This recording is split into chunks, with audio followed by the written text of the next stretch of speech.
Olá, eu sou Emily Krieger, produtora cultural formada pela UF e diretora artística do Coletivo EMA. Mas aí você pergunta, o que é Coletivo EMA?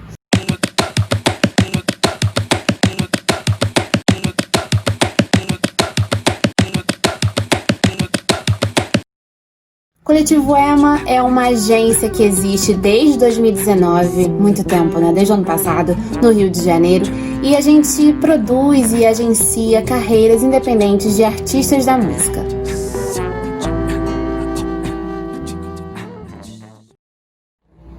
Eu fui convidada pelo Sesc Paraty para dar umas oficinas de produção cultural aqui para vocês, pelo projeto Sesc Paraty em Rede. O tema da oficina é produção cultural em isolamento social, por onde começar? E na verdade, para as coisas ficarem bem organizadas no pensamento de vocês, eu dividi a oficina em 3 partes. A parte 1 é projeto cultural, a segunda é autogestão de carreiras e a terceira são os direitos autorais, tão falado nesse período das lives, né? Mas por favor, gente, não se desesperem. Primeiro, eu aconselho vocês a pegarem um bloco de papel e um lápis, uma caneta para anotar tudo. Mas, caso vocês não consigam e não dê tempo, eu vou disponibilizar todo o arquivo e tudo que a gente for falar nessas oficinas num arquivo em PDF aqui no YouTube do Sesc Paraty, ou, se você tiver alguma dúvida, você também pode me mandar um e-mail pelo Emily com 2 L's, @coletivoema.com.br. Tá aqui, ó. Nesse primeiro episódio, a gente vai fazer uma imersão nos processos criativos e descobrir um pouco como acontecem essas estruturas do projeto cultural e como a gente pode adaptar elas para as leis de incentivo. Mas aí você me pergunta, Emily, o que é um projeto cultural? Calma que eu vou te explicar. Para início de conversa, um projeto cultural é um documento que você vai estruturar toda a sua ideia para as mostras, para os shows, para todos os projetos que a gente quiser encaminhar para os editais de cultura. E a gente vai entender a melhor forma para estruturar isso para o seu projeto ser aprovado num edital de lei de incentivo. Mas aí você pergunta, como que deve ser a estrutura de um projeto cultural? Bem, a estrutura começa sempre com uma apresentação, os objetivos gerais, os específicos, um cronograma, um orçamento. E isso eu vou explicar para vocês passo a passo. Antes da gente fazer um projeto cultural, é importante entender o momento ou o lugar que você vai fazer o projeto. Então, é muito importante a gente fazer um estudo daquele lugar, daquele ambiente, daquele público que você está fazendo, quem são as pessoas que você está direcionando o seu projeto. Isso é muito importante a gente fazer um estudo sociológico, antropológico mesmo. E para isso eu trouxe o meu professor, o Wallace de Deus, que me deu aula de antropologia na faculdade, que ele vai contar para vocês a importância de fazer um estudo sociológico antes da gente escrever qualquer tipo de projeto. Então, falando sobre o trabalho de campo na antropologia, o trabalho de campo é uma tradição dentro da antropologia, dentro do estudo das culturas, né? É um pouco como a geografia também, que tem essa tradição, né? Dentro do seu método de pesquisa, de investigação. E falando assim das referências maiores que a gente tem, eu diria assim que tem 2 pensadores, antropólogos, etnólogos, como a gente queira chamar, e que são muito importantes na trajetória da antropologia e dessa tradição da pesquisa de campo. Um deles é o Malinowski, né? Bronisław Malinowski, que é polonês, radicado na Inglaterra, e por volta de 1915, Primeira Guerra, ele foi fazer sua pesquisa de campo em Papua Nova Guiné. E anos mais tarde, lá pelos anos 30, um alemão, Franz Boas, né, geógrafo de formação, foi para o Ártico, para o Polo Norte, para estudar os povos locais. Pois bem, tanto um como o outro são super importantes. O Malinowski, por quê?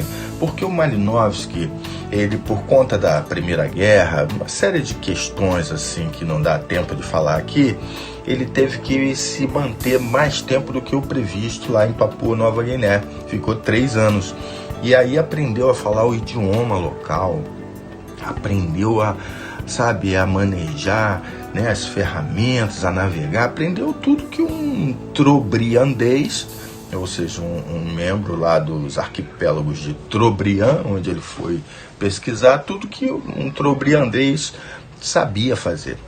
Até nos documentários posteriores é uma coisa muito legal, que pergunta, e aí, você conheceu o Malinowski? Não sei o que, ele falava mesmo, ele falava como um velho, ou seja, ele aprendeu toda aquela gramática, sistematizou e falava mesmo corretamente, mas falava como um velho, segundo dizia. Malinowski, ele foi muito importante, por quê? Porque ele criou um termo, né, na verdade, que traduz um método de pesquisa que até hoje se usa e muitas vezes nem se atribui a ele, as pessoas nem se dão conta de que foi ele que criou, que é o termo observação participante. O que é uma observação participante? É o pesquisador, a pesquisadora em campo, em loco, observando e participando, ouvindo, né, e olhando. E por que isso? Isso é uma longa história. Eu até tenho um áudio que eu fiz sobre isso, eu posso mandar em anexo, e que mais ou menos é traduzida na seguinte síntese. Os nativos, entre aspas, estamos falando de 1915, né, gente? Ele foi para Papua Nova Guiné. Imagina o contraste cultural. Ele andava de fraque, de cartola, andava de bonde, chegou lá, os caras em cima de canoas, com aqueles ossos atravessados no nariz, canibais. Então, quer dizer, os nativos, segundo Malinowski entendeu, nem sempre fazem aquilo que eles dizem que fazem. E olha, isso se aplica ao mundo em geral, não só aos nativos. Nem sempre, ao relatar um fato, a gente relata como ele se deu. Ou quando vamos fazer algo, a gente também não diz tudo que a gente vai fazer. Há sempre algo oculto, ou às vezes que a gente vai fazer uma coisa e faz outra, né? Ou seja, só estando em campo, só observando, que você vai entender e vai perceber algumas defasagens entre o que a gente fala e o que a gente faz. E esse é o pressuposto, né, da pesquisa de campo, baseado no método Malinowski da observação participante. Checar se realmente os nativos fazem aquilo que eles dizem que fazem. E o segundo cara é o Franz Boas. E por que eu destaco de um lado Malinowski, do outro Franz Boas? Porque o Malinowski, ele foi rico nessa coisa metodológica da pesquisa de campo, né? Forjou um termo que até hoje se usa. Algumas pessoas até brincam, dizendo que fizeram não uma observação participante, mas uma participação observante, né? Fazendo um trocadilho, uma brincadeira, querendo dizer assim, que participou mais do que observou. Pois bem, na outra tradição, nos anos 30, a gente tem o Franz Boas, que era geógrafo de formação, muito assim formado pelo tal determinismo geográfico, né? A chamada antropogeografia, que era uma corrente que acreditava que as diferentes, né, culturas, elas eram forjadas por pressões climáticas, né? Ou seja, lá nos Andes você tem aquelas vestimentas coloridas para se destacar, né, da branquidão da neve. Tudo da cultura, ele vai sendo assim uma resultante das pressões ambientais, né? E era um pouco nessa linha que o Boas foi para o Polo Norte. Ele queria saber que cultura se desenvolveu naquele nicho ecológico ali do Ártico, que era um nicho muito precário, até hoje é. E qual foi a surpresa do Boas? Que quando chegou lá, ele percebeu que não havia apenas um tipo humano, uma cultura adaptada ali, que seriam os nossos conhecidos, famosos esquimó, né? Os esquimós, que não se autodeterminam como tal, né? Eles se chamam Inuit. Os Inuit, um povo original de lá, vive há muitos anos, né? Com seus iglus, com as suas, né, os seus carrinhos, os seus métodos de pesca, seus cantos, a tradição da captura baleia. Pois bem, mas ali mesmo, naquele mesmo Polo Norte, há uma outra cultura contígua, né, que vive nas mesmas condições climáticas, dentro do mesmo ambiente, com um estilo de vida muito diferente, que são os lapões, que também não se chamam lapões, se chamam Sami. Sami são os nativos da Europa, aqueles que ficam acima lá assim, no norte europeu, contactando com o Polo Norte, né? Terra dos Lapões, da Lapônia, Papai Noel, todas aquelas referências um pouco que a literatura e o cinema traz pra gente. Pois bem, então Boas percebeu, então, que a premissa sobre a qual ele havia partido da Alemanha estava furada. Não é o ambiente que determina a diversidade cultural. Por quê? Porque as culturas têm a capacidade de se adaptar de formas diferentes. Existe uma plasticidade na nossa forma material, instrumental, gestual, tudo mais, né? Então, cada qual, né, se apropria do território de uma forma diferente. Então, por isso que eu destaco o Boas, porque o Boas foi, a partir do trabalho de campo, foi que ele defendeu a tese que veio ser assim, o lema do relativismo cultural. Ou seja, não existe uma cultura humana, existem várias culturas, variadas culturas, com as suas diversidades, as suas histórias, os seus valores, né? As suas crenças, os seus saberes, as suas formas de expressão. Então, é nesse sentido que não caberia, segundo ele, falar na cultura humana. Foi nesse lastro, inclusive, que a Associação Americana de Antropologia, em 1945, se posicionou contrária à assinatura da Carta Universal dos Direitos Humanos, que eles diziam como uma carta pode ser universal, né, com esse escopo, dada a variedade de culturas humanas, né? Então, por isso, destaquei o Boas. Nacionalmente, eu diria que um autor, um antropólogo, um pesquisador, que também merece a menção, seria o Roberto da Mata, né? O Roberto da Mata, ele tem um texto clássico, antigo, publicado no Boletins do Museu Nacional, nos anos 80 do século passado, e que tem um título muito sugestivo. Diz assim: o ofício do etnólogo, ou como ter anthropological blues, entre aspas. O anthropological blues é uma espécie de um lado humano do pesquisador, né, que muitas vezes é jogado de lado quando você fazia, né, na era clássica, aquelas etnografias à la Malinowski, né, descrevendo toda a situação. Você quase não falava de si, dos seus transtornos, das suas ansiedades, das suas angústias, do seu lado humano, né? Então, o texto da Mata é muito importante, né? Por isso, por destacar a necessidade de uma formação em pesquisa de campo que vá para além dos manuais. Havia muitos manuais, né, de metodologia de pesquisa de campo, e ele dizia assim que mais importante que seguir os manuais era resgatar esse lado humano e muitas coisas assim de bastidores que se comentam assim no making off das pesquisas, nos corredores, mas que são tão relevantes que devia ser trazido para a mesa para serem apreciadas e discutidas. Né? Mas não é só por isso que eu me lembrei do texto da Mata, não. É porque no texto da Mata ele faz uma síntese que eu acho bem legal. Ele fala assim: na verdade, se a gente for resumir o papel do etnólogo na pesquisa em cultura, ele se resume a dois movimentos, né? Porque o etnólogo é aquele estranho que vai tentar dar conta de um ambiente que para ele não é familiar a princípio, né? Então, pelo menos dentro do modelo clássico, às vezes você pode encontrar coisas assim que te lembram alguma coisa. Aquilo vai ser mais ou menos familiar para você. Ou, né, você vai encontrar coisas absolutamente fora do seu modo de agir, de pensar, valores distintos, coisas que você nunca viu, que se configuram como algo exótico, né? Então ele coloca esses dois termos, o familiar e o exótico. E ele diz o seguinte: um trabalho de campo é uma questão de medida. É uma questão de você administrar, né, o que para você é familiar e o que é exótico, né? Aquilo que é familiar, muito familiar, demasiado familiar, ele acaba caindo no risco da naturalização, né? E o exótico, o demasiado exótico, pode cair também na via da condenação, do estranhamento, né? Tanto um como o outro devem ser evitados.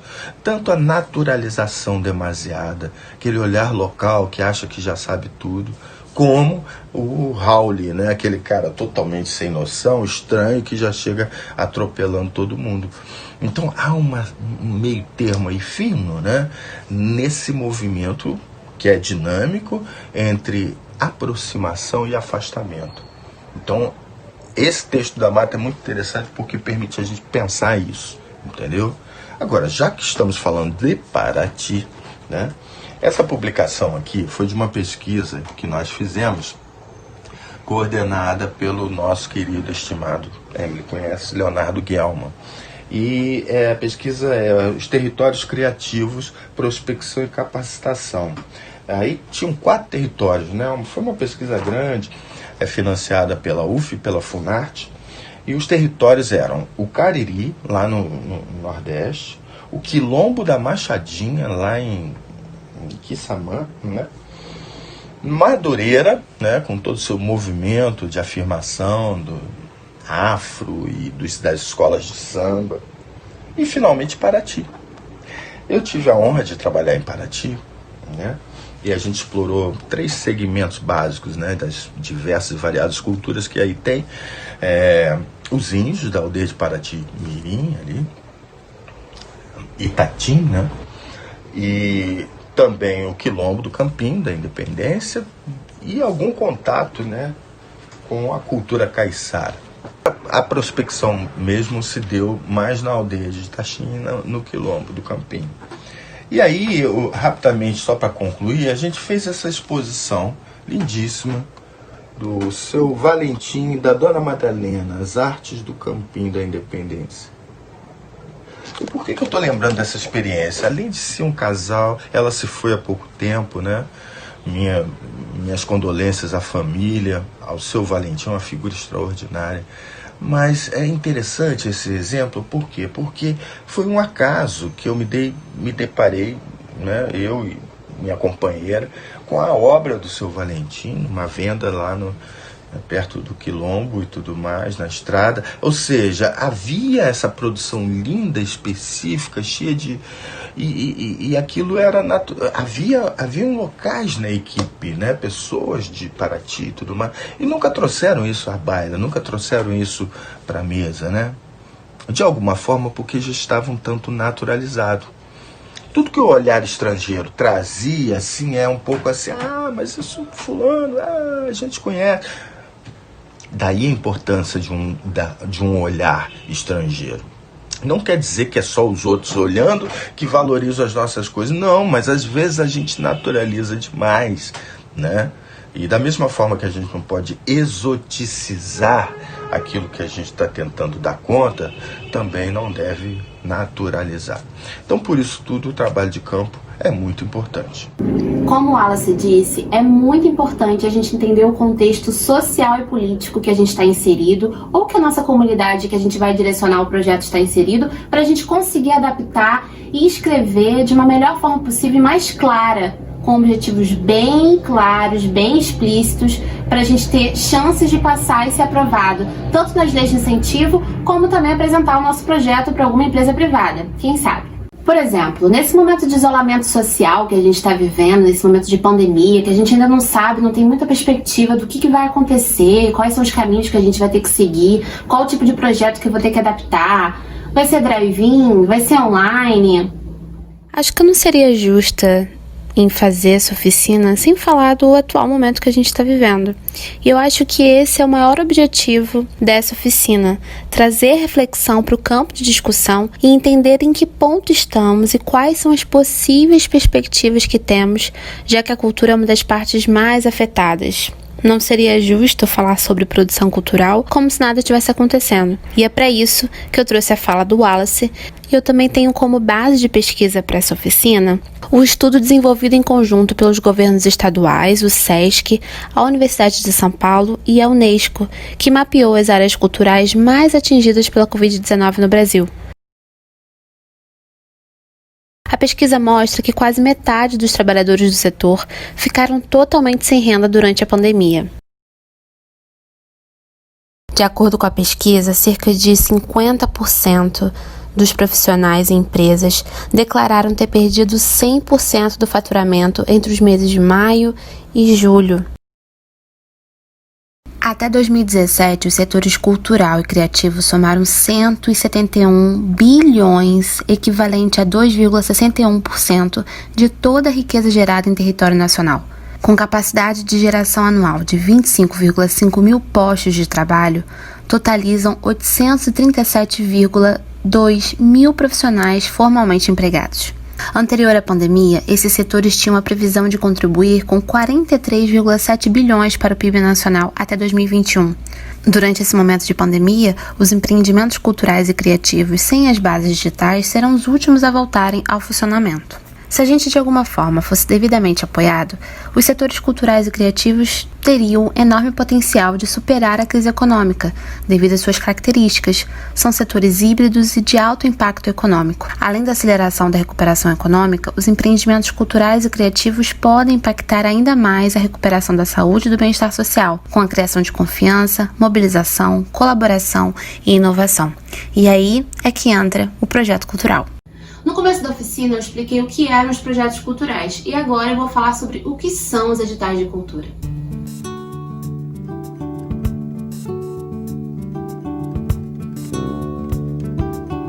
Os editais de cultura são uma forma de captar recursos para realizar projetos desse setor. Alguns exigem aprovação prévia em leis de incentivo fiscal, que a gente vai falar logo mais, enquanto outros não. Para ter sucesso, é fundamental conhecer e seguir as regras de cada um, além de fazer com que o seu projeto se destaque. Um dos segredos para a melhor escrita do seu projeto cultural é ler de ponta a ponta o texto de regulamento desses editais que abrem por aí.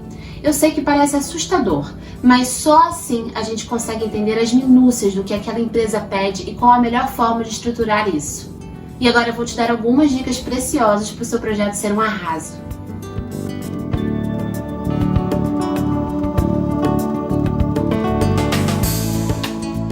O proponente precisa ficar atento aos passos principais para conseguir seu objetivo. Inicialmente, tudo gira em torno da proposta a ser elaborada. Nesse momento, deve haver esforço para que um bom trabalho seja produzido. O passo inicial é a confecção descritiva do projeto cultural, que precisa conter todas as informações relevantes relacionadas a ele.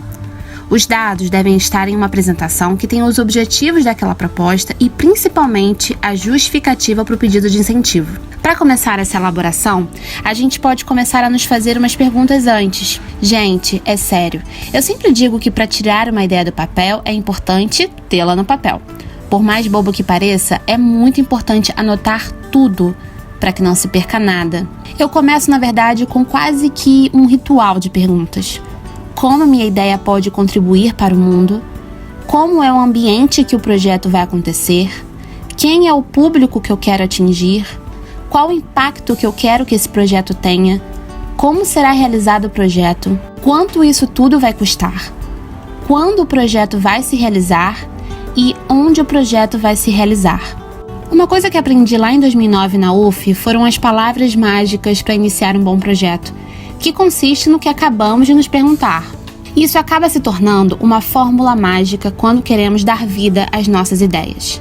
E são palavras simples: como, quem, quando, quanto e onde. Você vai ver essas palavras se aplicando a cada fase do projeto cultural. Para a gente entender a estrutura do projeto e não se perder ao longo do caminho, é importante anotar as suas etapas, que consistem na apresentação, objetivo, justificativa, público-alvo, equipe, etapas de trabalho, cronograma de atividades, orçamento, plano de divulgação e comercialização, plano de distribuição e plano de contrapartida. Vamos destrinchar esses tópicos? Não podemos esquecer que cada fase do projeto se apoia na anterior e, portanto, uma fase deverá ser bem construída para dar o suporte necessário à etapa seguinte. Quais são as características para um projeto de sucesso? Bem, existem umas regrinhas para esse projeto ser de sucesso. A gente começa com a duração limitada. Um projeto necessariamente tem início, meio e fim, isto é, não há projeto por tempo indeterminado, ilimitado ou inespecífico. Pode durar uma semana, um mês ou um ano, mas sempre chegará ao fim, que é quando o objetivo pelo qual o projeto foi criado é atingido, ou mesmo quando se constata que não há como realizá-lo. Portanto, não confunda a natureza temporária do projeto com o tempo de vida do produto gerado por ele. O produto poderá ser duradouro e essa possibilidade dependerá de suas próprias características e finalidades. Objetivo específico. Todo projeto tem como foco um objetivo específico, concreto e viável, que servirá de guia para a construção do conjunto de suas atividades e resultará no produto a ser gerado pelo projeto. Esse produto, que pode ser um serviço ou um resultado, é único e não faz parte da atividade rotineira da organização que o propõe. Recursos limitados. Os recursos humanos, financeiros e materiais de um projeto são limitados e deverão ser previamente definidos em função do tipo de projeto que será desenvolvido e das necessidades para a consecução do objetivo. E por fim, autonomia. Os projetos são independentes e, portanto, deverão ser planejados, executados e geridos paralelamente às demais atividades da organização que os desenvolve. Um projeto requer uma estrutura administrativa própria, ainda que os profissionais envolvidos compartilhem atividades de outras ações e projetos. E aí, para tudo fazer sentido e se conectar, é importante internamente que o projeto cultural é sempre um ciclo, baseado em conceito, planejamento, execução e conclusão. O conceito é a ideia central desenvolvida, que é a estruturação do projeto iniciada e o seu escopo definido. E a partir daí, a gente tem uma visão geral do que se pretende produzir. Depois do conceito, a gente parte para o planejamento. O projeto ganha corpo e todas as necessidades para que o objetivo seja atingido são identificadas, bem como definido o melhor caminho a ser percorrido. No final dessa etapa, o projeto deverá ser cuidadosamente revisto e as alterações necessárias realizadas. Planejar é simplesmente antecipar as ações com base na observação e interpretação do contexto atual. Execução. O projeto será posto em prática e os aspectos da eficiência e planejamento realizados são colocados à prova, já que as ações deverão ser seguidas à risca. Nessa etapa, serão realizados o acompanhamento e o controle das atividades, além dos ajustes, quando indispensáveis. E por fim, chegamos na conclusão. É quando se avalia se os objetivos e as metas do projeto foram devidamente alcançados. É nessa etapa que saberemos se o projeto teve êxito. Aqui também a gente faz a prestação de contas para provar para o contratante e para o Ministério da Cultura ou as secretarias estaduais ou municipais que o projeto aconteceu de forma correta e organizada. Vamos seguir agora para a escrita do projeto. A gente começa pela apresentação. Apesar de ser o primeiro item que aparece no projeto, o ideal é que a apresentação seja o último texto a ser escrito, pois ela é uma síntese do projeto e ficará mais fácil escrevê-la uma vez finalizados todos os outros textos, justificativa, objetivos, público-alvo, equipe, orçamento e etc. Entretanto, caso queira começar por este item, não há problema algum. A sugestão é que no final da elaboração dos demais textos, não se esqueça de voltar à apresentação para as devidas alterações e revisões. Uma dica é começar o texto da apresentação com um breve histórico do produto cultural que queremos desenvolver, descrevendo sucintamente como nasceu a ideia de realizar o projeto, qual é o resultado esperado, inclusive em longo prazo, e o seu impacto sociocultural. É importante também a gente apresentar quem são os profissionais envolvidos, o público beneficiado pelo projeto, quando e onde acontecerá e quanto custará a sua realização. Uma coisa muito importante para ser dita é que uma apresentação mal elaborada poderá se transformar em obstáculo no momento em que o projeto é avaliado, seja por profissionais das comissões de seleções dos editais, seja por potenciais patrocinadores e apoiadores. Objetivo. O objetivo é o elemento fundamental na construção de um projeto. O objetivo deverá ser muito bem definido, apresentado de forma clara e ser de fácil entendimento. Afinal, todas as atividades desenvolvidas ao longo do projeto cultural serão norteadas pelo objetivo a ser alcançado, sendo todos os esforços empregados para esse fim. Aqui, nesse tópico, a gente define o que é e quais serão suas ações, que são divididas em objetivo geral e específico. O objetivo geral deve resumir e apresentar a ideia central de um trabalho, descrevendo também a sua finalidade. Os objetivos específicos darão uma maior delimitação ao tema, além de detalhar os processos necessários para a realização do trabalho. resumir e apresentar a ideia central desse projeto. Eu peguei um exemplo no site da Sebrae que tem uma cartilha muito interessante sobre projeto cultural, depois eu posso deixar aqui o link para vocês. Eles dão um exemplo sobre objetivo geral e objetivo específico que eu achei bem claro e que consegue ilustrar o que eu acabei de dizer. Uma dica preciosa são essas palavras-chave que a gente pode usar nesse tópico dos objetivos, que são palavras como compartilhar, valorizar, apoiar, contribuir, potencializar, fomentar, realizar, doar e distribuir. É interessante a gente ter cuidado com algumas palavras nesse processo, porque os objetivos de um projeto cultural precisam ser totalmente realistas. Dificilmente você vai implementar ou mudar a realidade de um lugar com um orçamento de R$40 mil. Já parou para pensar nisso? Preste bem atenção nessas palavras para a gente seguir para a próxima etapa. Justificativa.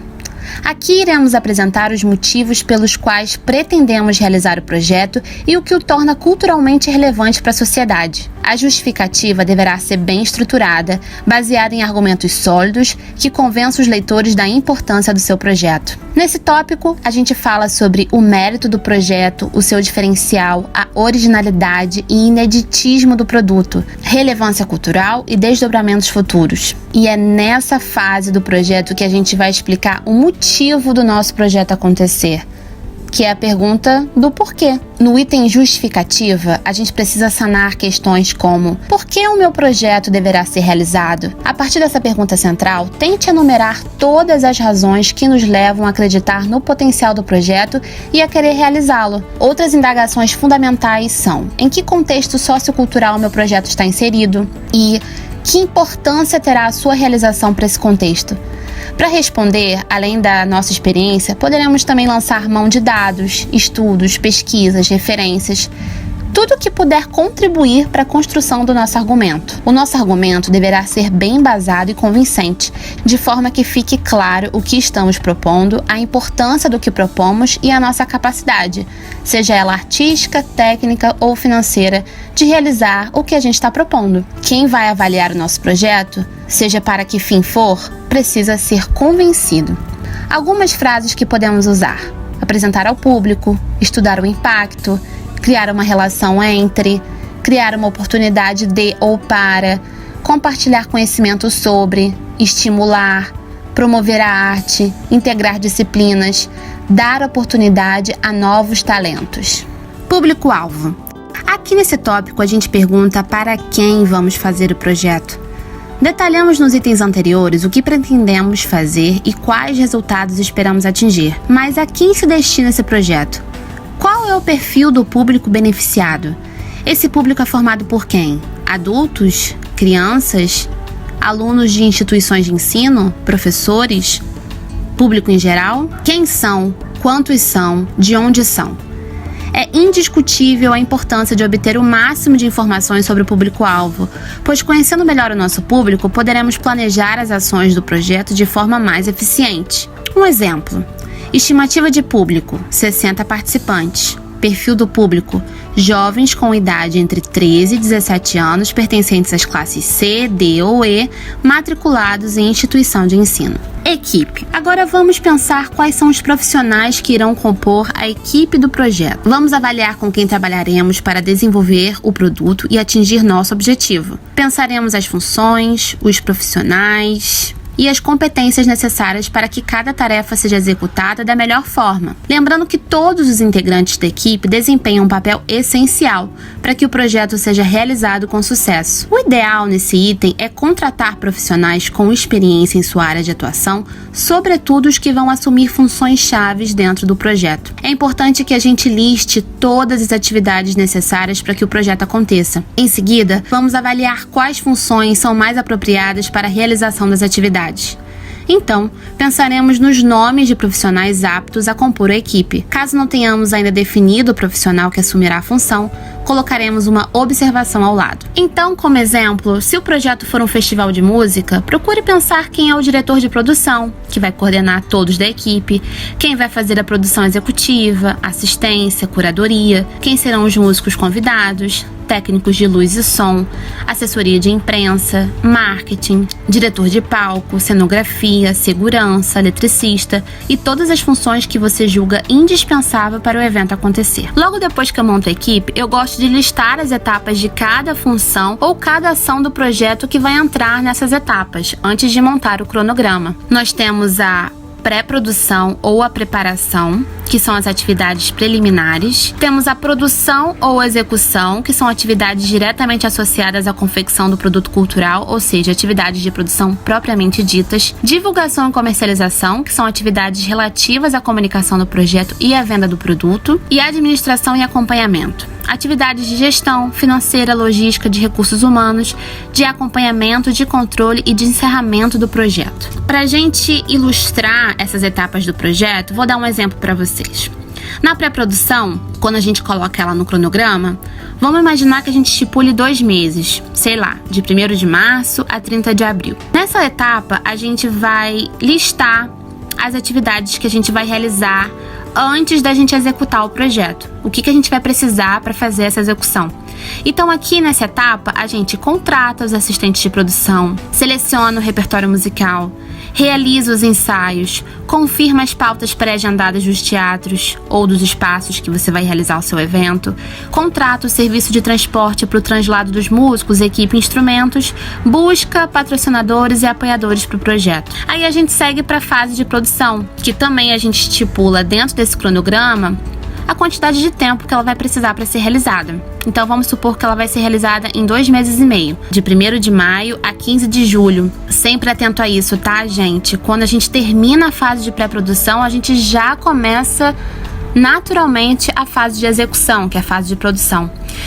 Nessa etapa, nesse período do projeto, a gente vai fazer a alocação de equipamentos de som, alocação de equipamentos de luz, alocação de gerador de energia, realização dos concertos musicais, realização do registro fotográfico dos concertos, realização do registro integral em vídeos do concerto. Partindo disso, a divulgação e a comercialização pode sim acontecer no mesmo período que a produção estiver acontecendo. E aí a gente coloca 3 meses, por exemplo. Nessa etapa, a gente vai fazer a criação da identidade visual do projeto, a elaboração dos textos de divulgação e promoção do projeto, revisão dos textos, criação das peças de divulgação e promoção do projeto, impressão de cartazes, confecção de banners, impressão do programa de concerto, divulgação de projetos em sites, blogs e redes sociais e mídias impressas, distribuição de cartazes e organização do clipping do projeto. Administração e acompanhamento. Eu digo que a administração e esse acompanhamento acontece desde o período da pré-produção até depois da comercialização, da divulgação e da produção. Então eu coloquei aqui 6 meses. Por exemplo, de 1º de março a 31 de agosto. Nessa etapa, a gente vai fazer a execução financeira, que são o pagamento dos serviços prestados pelos fornecedores, prestadores de serviço e pessoal da equipe, bem como os impostos devidos, acompanhamento e gestão do projeto, físico e financeiro, contratação de serviço de consultoria contábil e jurídica, prestação de contas e elaboração do relatório final. Finalmente chegamos no cronograma, que é onde a gente responde a pergunta de quando o projeto vai acontecer e estipulamos os prazos das etapas que falamos anteriormente. Um projeto cultural tem prazo previsto para ser realizado e suas atividades devem ser situadas ao longo desse período. Para estruturar todas as atividades em uma sequência temporal lógica, utilizaremos o cronograma de atividades como ferramenta de planejamento, que deverá estar coerente com as etapas de trabalho apresentadas anteriormente. Vou disponibilizar um arquivo aberto no Excel aqui no link do YouTube com um modelo de cronograma para download para vocês utilizarem como base. Chegamos naquela fase tão temida e que eu tenho dificuldade, confesso, que é o orçamento. Aqui nesse ponto a gente responde o quanto vamos gastar com todo o planejamento. Então o orçamento ele consiste no plano financeiro, no qual serão apresentadas todas as despesas necessárias para que o nosso projeto seja realizado. O orçamento deverá ter uma estrutura lógica e ser coerente com as necessidades do projeto e com os valores de mercado. Apesar de trabalharmos com uma estimativa orçamentária, sobretudo por causa da lacuna temporal que normalmente existe entre a finalização do orçamento e o início de execução do projeto, esse instrumento financeiro deverá ter a sua construção sempre apoiada em informações adequadas e valores reais do mercado cultural. Aqui nesse item, a gente vai listar todos os itens necessários para a realização do projeto. Faremos isso a partir das informações apresentadas nas etapas do trabalho e no cronograma para que possamos especificar as atividades que demandam recursos financeiros. Aqui a gente vai pensar nos profissionais e empresas que serão contratados, na alocação de bens, materiais e espaços, na confecção de material de divulgação, no transporte de pessoal, de equipamentos e obras, na hospedagem e alimentação. A partir dessa lista, solicitaremos as propostas financeiras a fornecedores e prestadores de serviço para orçarmos os valores de cada uma das rubricas. Uma vez pronta a listagem com seus respectivos valores, começaremos a detalhar cada um dos itens de despesa, ou seja, as rubricas do orçamento, apresentando descrição, que é a descrição do item de despesa, a unidade, que é a unidade de medida do item de despesa, em hora, dia, mês, semana, cachê, quilômetro, serviço, verba e etc. Quantidade, que é a quantidade de unidades que utilizaremos no item de despesa. Ocorrência, que é a quantidade de vezes que iremos precisar deste mesmo item de despesa. Valor unitário é o preço unitário do item de despesa. Valor total é o cálculo do valor unitário multiplicado pela quantidade de unidades e pelo número de ocorrências. Nos editais, muitas pessoas têm dúvidas em relação aos impostos. Em relação ao pagamento à pessoa física, devemos levar em conta que o imposto de responsabilidade do proponente, o pagador do serviço, deverá ser devidamente calculado e contemplado no orçamento em rubrica específica para essa despesa. É o caso do INSS de responsabilidade do projeto, com alíquota de 20%. Então a gente precisa colocar esses 20% dentro da planilha de orçamento. Atenção! Se você quer se inscrever como pessoa física, anota essa dica. Um exemplo, cada artista receberá R$3.000, que é o valor bruto do cachê. Entretanto, a despesa para o projeto com esses profissionais não será apenas de R$6.000, mas sim de R$7.200, já que sobre o valor do cachê incidirá o cálculo de 20% de responsabilidade tributária do proponente. Também caberá ao proponente fazer a retenção desse valor para futuro repasse à Previdência Social. Os impostos de responsabilidade do prestador de serviço serão descontados do valor bruto do pagamento acordado e recolhidos para posterior repasse ao governo, estado ou município. Nesse caso, só teremos de nos preocupar em apresentar no orçamento o valor bruto acordado com o prestador de serviço. São exemplos desses impostos o imposto de renda de pessoa física, que é o IRPF, e o imposto sobre serviço, que é o ISS. Com relação aos serviços prestados por pessoa jurídica, devemos considerar no orçamento o valor bruto acordado para o pagamento da prestação do serviço. Esse pagamento deverá ser realizado mediante a apresentação de nota fiscal e recibo, que, entre outras informações necessárias para o projeto, deverá ter discriminados impostos retidos na fonte, se for o caso. Plano de divulgação. O plano de divulgação é o conjunto de ações destinadas à divulgação do seu projeto cultural e compreende materiais como anúncios em jornais, cartazes, folders, outdoors, panfletos, inserções em rádios, televisão e em novas mídias, como portais e sites, entre outras. Ao criar o seu plano de divulgação, lembre-se de não se limitar a uma certa lista. Quanto mais autêntica e inovadora for a sua comunicação, mais chances você tem de atrair novos espectadores para o seu projeto. O plano de distribuição e comercialização de um projeto cultural é um item relativamente simples de ser construído, mas essencial para o entendimento do projeto. É nesse plano que iremos apresentar toda a informação relativa à quantidade e ao preço do produto cultural, bem como a forma de distribuição prevista. Então aqui a quantidade, a gente vai botar essa quantidade para os produtos tangíveis como CD, DVD, livro, catálogo, revista. Indicaremos o número de exemplares que serão produzidos. No caso de apresentações, concertos, exposições, festivais, informaremos o número de ingressos que serão disponibilizados. Caso nosso produto seja workshop, oficina, palestra, etc., apresentaremos o número de vagas disponíveis ao público. E no caso de eventos eventos gratuitos ou que acontecerão em espaços abertos de uso comum, poderemos indicar a capacidade do local ou o público esperado. Preço. Se os produtos culturais são destinados à venda, ainda que apenas uma parcela, há de se indicar o preço do produto, o percentual que será comercializado, bem como a receita prevista, que é o lucro que a gente vai ter. É importante ressaltar que, como política de democratização de acesso aos bens culturais, para aqueles projetos que solicitam financiamento via leis ou editais de fomento à cultura, os preços cobrados deverão ser acessíveis ao público em geral. Contrapartida. O plano de contrapartida deve apresentar informação detalhada sobre todo o retorno concreto previsto para patrocinadores e parceiros do projeto, bem como para a comunidade onde esse projeto será desenvolvido. Vai além da simples veiculação da marca das empresas patrocinadoras no material de divulgação do projeto, que é a forma de contrapartida mais comum, porém não é a única. E uma dica preciosa: não se limite a apenas essa contrapartida, porque isso não é uma contrapartida, isso já é uma ação esperada pelo projeto. O patrocinador ele vai ficar bem ligado no tipo de contrapartida que você vai oferecer para a empresa dele. As contrapartidas de imagem são ações de divulgação da marca dos patrocinadores e parceiros no material de comunicação do projeto. Alguns exemplos: aplicação da marca nas peças gráficas e publicitárias, como cartazes, convites, banners, programas, outdoors, anúncio de jornal e de revista, folder e etc. Menção e agradecimento aos patrocinadores e parceiros na abertura ou encerramento do evento, promovido pelo projeto, coletivas de imprensa, entrevistas, etc.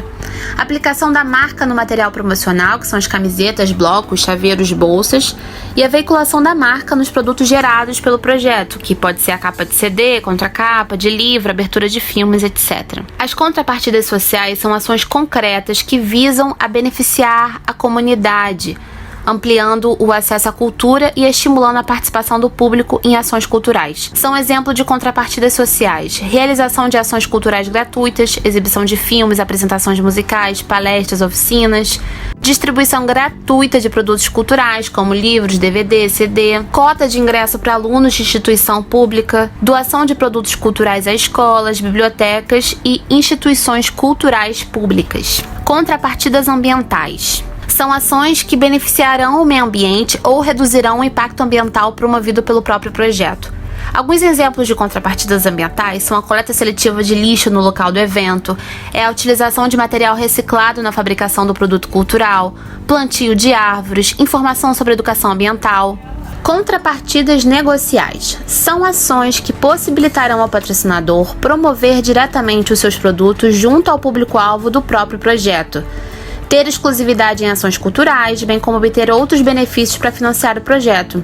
Alguns exemplos são cessão de espaço para ações promocionais do patrocinador, cota de exemplares ou ingressos, lugares reservados para os convidados do patrocinador, cessão de espaço para a colocação de banner do patrocinador, participação de representante da empresa patrocinadora na abertura do evento, visita ao camarim dos artistas participantes do projeto, acesso ao espaço exclusivo, que é a sala VIP. Também temos a contrapartida financeira ou econômica. É o investimento que o proponente faz no seu próprio projeto com recursos financeiros, bens ou serviços. É importante destacar que algumas fontes de financiamento exigem uma contrapartida financeira por parte do executante do projeto, como forma de complementar o valor global do orçamento proposto e, inclusive, demonstrar a capacidade financeira do proponente. Anexos e cartas de anuência. Esses são documentos nos quais os membros participantes de um projeto declaram que têm conhecimento e que concordam em participar. Apresentando esses dados já é uma carta de anuência. Sendo diagramada e impressa, fica mais apresentável, mas não é obrigatório que seja apresentada nesse formato. Anexos são todos os documentos extras que o edital pede para anexar: portfólio, comprovante de residência, comprovação de experiência e etc. Duas coisas que a gente tem que ter muita atenção na construção do nosso projeto cultural é na acessibilidade e no impacto ambiental. Ao construirmos um projeto cultural, é fundamental pensarmos quais medidas poderão ser propostas para ampliar e facilitar o acesso de pessoas com deficiência motora, visual, auditiva, intelectual e mental ao produto cultural que iremos desenvolver, ou seja, pensarmos no papel social que desempenhará o nosso projeto. No item do impacto ambiental, a gente pode propor medidas que serão adotadas para prevenir, minimizar ou compensar os efeitos de um possível impacto ambiental, que venha a ser ocasionado por ações desenvolvidas durante o projeto cultural. Agora que a gente pegou as dicas da escrita do projeto, vou falar para vocês sobre as leis de incentivo.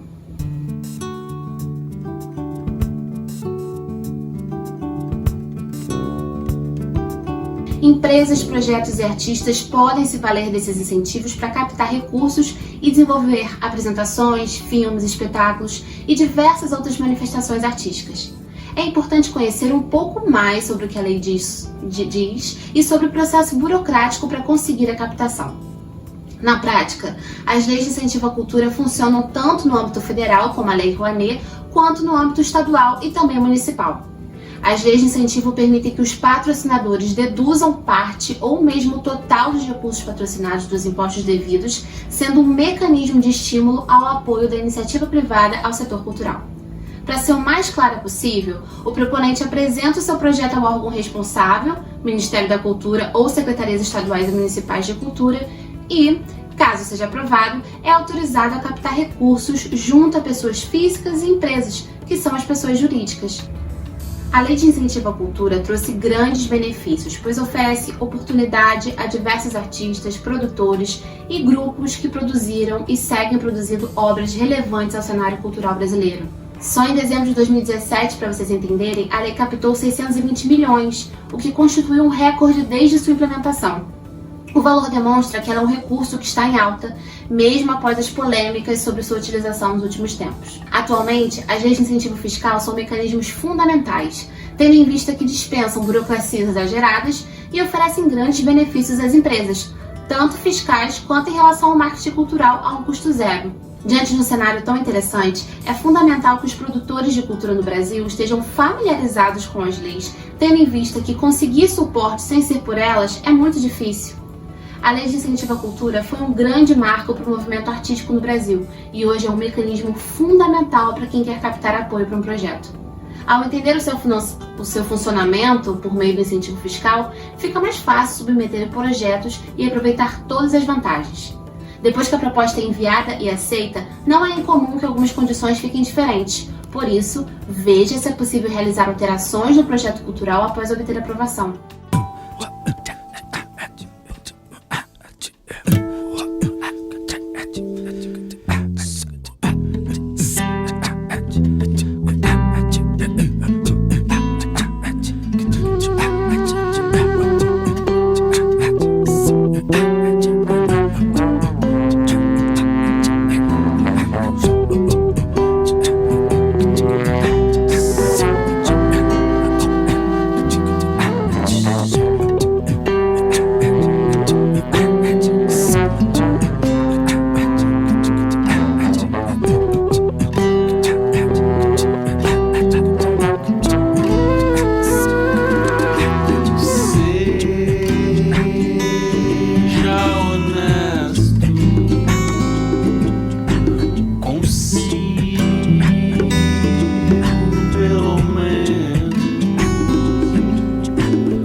Já serão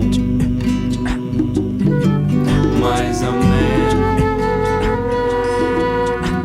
se fizer de tal maneira sereno e claro. Não posso esquecer que se você quiser mandar qualquer dúvida ou quiser acompanhar mais sobre esse assunto, você pode mandar um e-mail para Emily com 2 L's e Y, @coletivoema.com.br. Eu também vou disponibilizar um arquivo em PDF com todas as coisas que a gente falou aqui na oficina de hoje, aqui no YouTube do Sesc Paraty. Bem, gente, muito difícil falar sobre tantos assuntos em tão pouco tempo, mas a gente vai ter mais 2 aulas, 2 oficinas que vão acontecer aqui pelo YouTube do Sesc Paraty. Então eu volto no próximo episódio para falar sobre autogestão de carreira artística e a minha convidada é a Luna Vitrolira. Até lá!